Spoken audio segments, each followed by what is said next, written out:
Salam saudara-saudari semua. Hari ini kita masuk di kitab Matius pasal 6 yang disampaikan oleh Pastor Joshua. Kiranya Roh Kudus terus memberikan petunjuknya bagi kita, memberikan mana yang baru untuk kita. Pasal 5 cukup panjang. Mohon Tuhan untuk menolong kita. Pasal 5 sampai 7 adalah khotbah bukit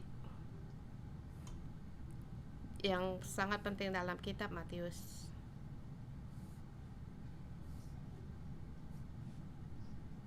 Dan juga struktur dari khotbah bukit ini sangat tegas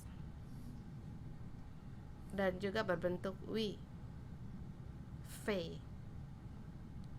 Kalau kita di sini ini ke sebelah 5,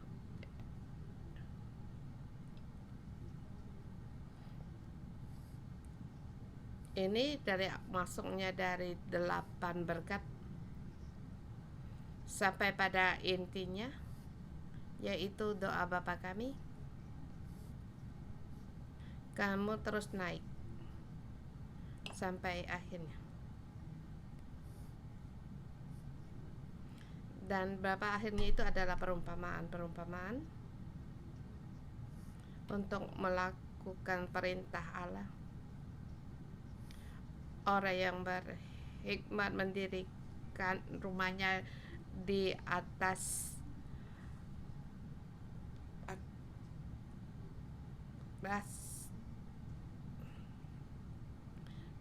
yang tengah-tengah berdoa. Dan di dalam berdoa itu ada beberapa harus memberi, saling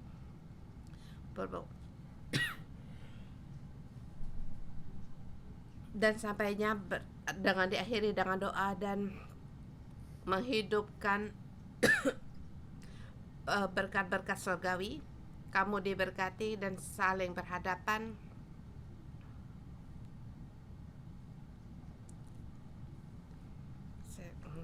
Saya akan teruskan.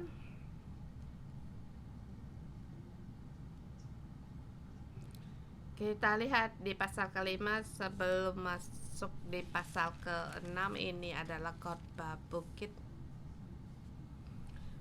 Di pasal ke-5 juga untuk kita cernakan.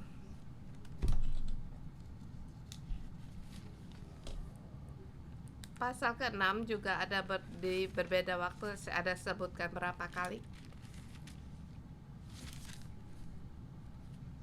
Memberikan kita banyak sekali pengajaran.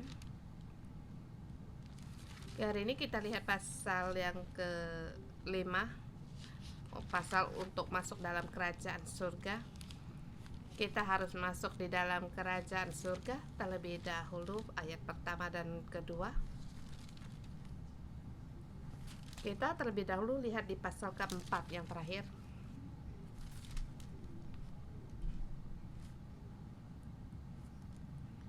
Maka orang banyak berbondong-bondong mengikuti dia. Mereka datang dari Galilea dan dari Dekapolis, dari Yerusalem, dari Yudea, dan dari seberang Yordan.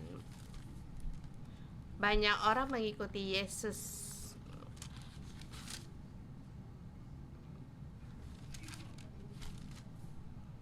Di pasal ke-4 dikatakan Yesus keluar untuk melayani, dikatakan bertobatlah sebab kerajaan Allah sudah dekat. Kemudian terus memanggil dalam 2 pasang 2 beradik. Di situ 4 murid. 4 murid ini orang ini mengikuti Yesus sebagai muridnya dan mengikuti dia.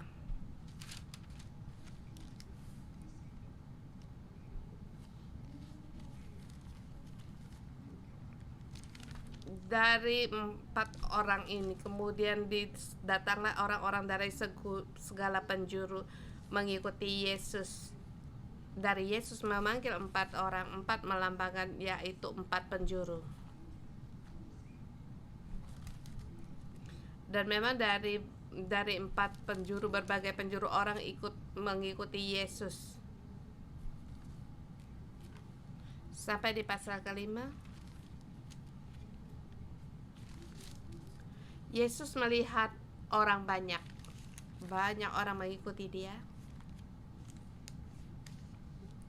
Yesus melihat banyak orang. Dia naik ke atas bukit. Mengapa harus naik ke atas bukit? Tidak berada di tengah-tengah orang-orang ini. Adakah kamu pikirkan?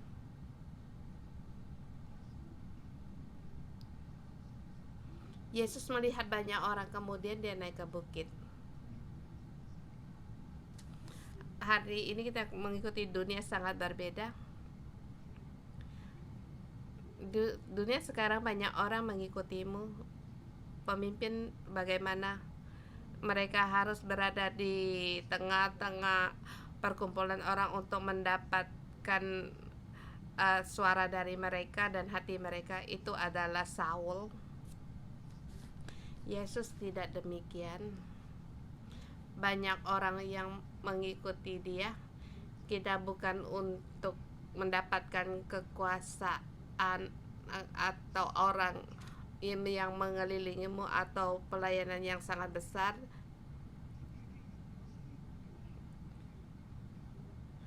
Kalau kita demikian, maka kita akan mengikuti orang banyak, memuaskan keperluan yang mereka perlukan, dan semua orang mengikutimu, dan kamu akan merasa baik, dan semua orang yang akan mendukungmu. Ini adalah dunia yang sekarang. Tetapi Yesus, dia berkata, kerajaan surgawi bukan demikian. Kerajaan surgawi mengikuti Tuhan,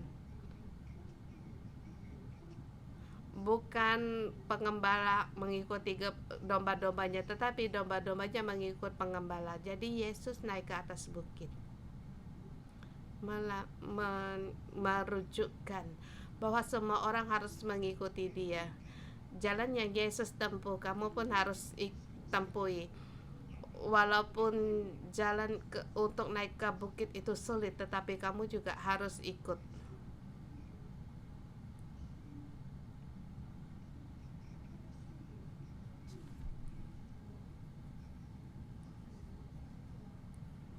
Jadi melihat keperluan masing-masing, start masing-masing. Oke.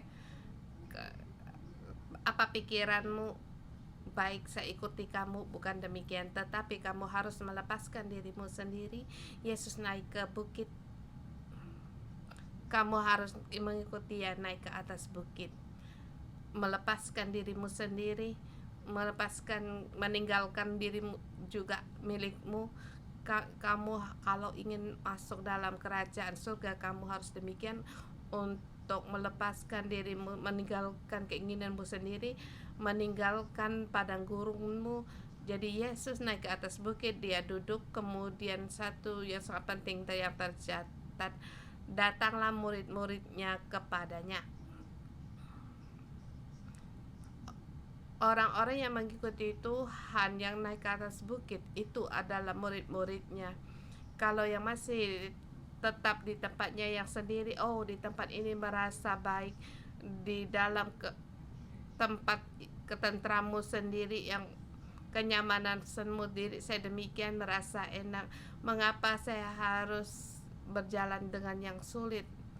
Itu bukan murid-murid. Itu bukan murid-murid surgawi. Murid-murid surgawi harus mengikuti Tuhan, naik ke atas bukit dan berada di hadapannya, mendekat pada Tuhan. Dan Yesus di situ berbicara untuk mengajar mereka. Yesus berbicara mengajar mereka, dan dengarlah firman Tuhan dan masuk di dalammu, maka kamu adalah murid. Ingatkah kamu di Gunung Sinai?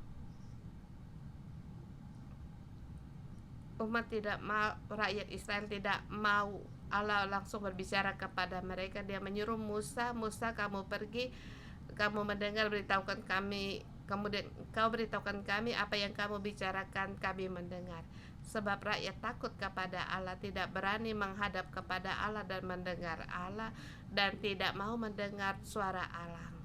Sampai pada akhirnya Allah menggunakan jarinya untuk menulis hukum-hukum perintah-perintah. Hati manusia tidak mau mendengar firman Allah. Sampai di perjanjian baru, Roh Kudus ada di dalam versi loh hati kita, meletakkan firman-Nya di dalam hati kita. Sebagai murid Tuhan, harus terpilih hatimu. Allah yang berfirman kepada hatimu, kamu harus mendengar. Kamu harus tahu apa itu perintah-perintah Allah yang secara yang murni, bukan atas pendengaran orang lain yang disampaikan kepadamu, tetapi kamu sendiri yang mendengar, yang menerima, agar Roh Kudus di dalam hatimu, agar kebenaran diletakkan di dalam hatimu. Yesus naik ke atas bukit dan mengajar mereka. Kemudian kita lihat di ayat ketiga sampai pada ayat 10. Di situ mengatakan tentang 8 berbahagia atau berkat. Kita sekedar akan menyatakan dalam kebaktian kita telah pernah menerangkan 8 berkat ini. Seperti dilihat di pasal yang kelima. Di sini saya tidak mengulangi. Pasal berkat pertama dan 5 itu diulangi. Sebab kerajaan adalah empunya mereka. Merekalah empunya kerajaan surga. Dari orang yang bersukacita sampai orang yang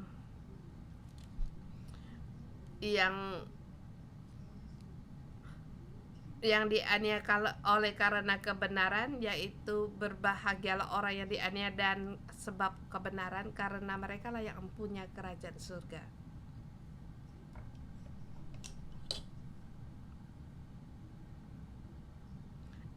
Satu dan 4 itu 8 itu diulang sama.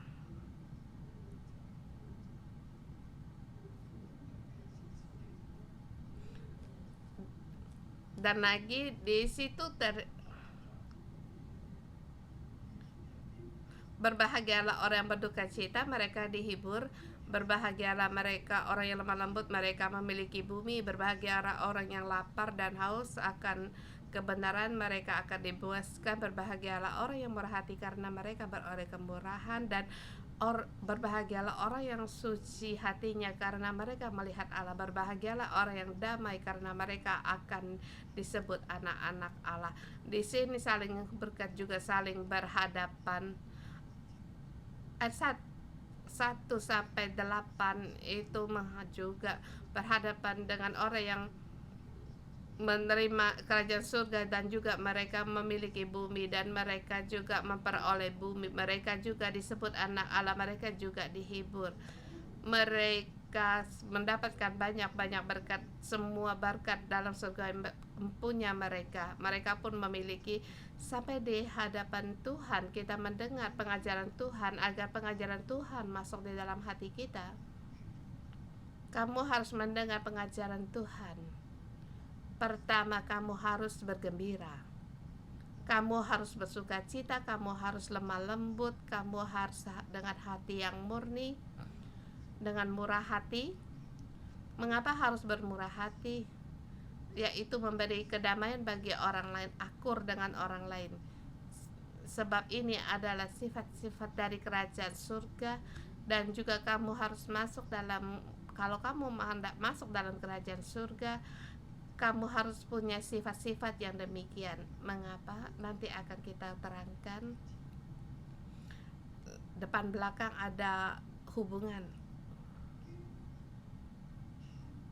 Di sini dikatakan mereka lah yang mempunyai kerajaan surga.